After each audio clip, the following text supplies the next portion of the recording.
Being a spectator at EVO is probably one of the most unique experiences you can have in all of video games. Not only is it the energy of the crowd and all these people waiting for this one big moment, it's that it all accumulates to this final round. It all accumulates to this one crazy moment, this insane comeback. Hopefully, as a spectator, the best place to watch is going to be like in the first couple rows.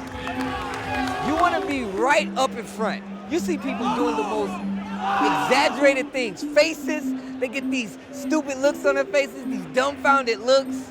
I've seen people faint like they had a Michael Jackson concert. I've seen it. Front is a little bit too crazy because like you're the one who's got to create the hype. If you're in the front and you're all like bored, then no one's going to care behind you, you know what I mean? So you got to start the wave, you know? USA, let's go. Watching it at home, of course, it's a good thing.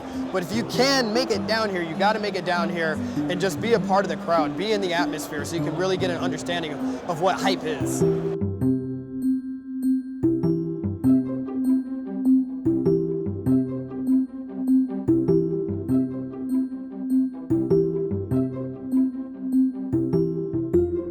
The biggest mistake a rookie could make coming into EVO for their very first time is the most important one is not bringing enough money.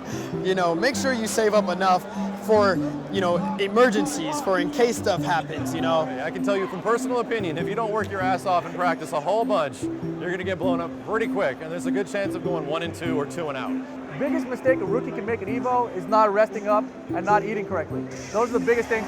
I slept 3 hours last night and I'm screwed, and I'm not even a rookie, but it's the biggest mistake, and you know, I'm paying for it right now.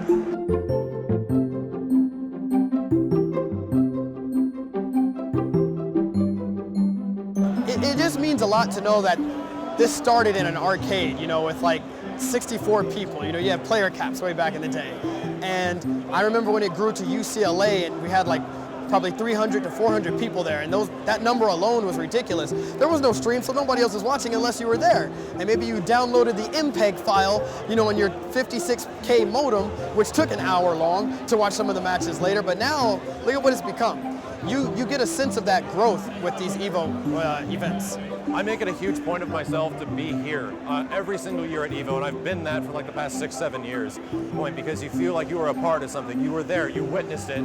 It's kind of like, yo dude, I was in the crowd when Daigo parried the hell out of that thing. You were a part of history at that point, and that can happen at any point at EVO.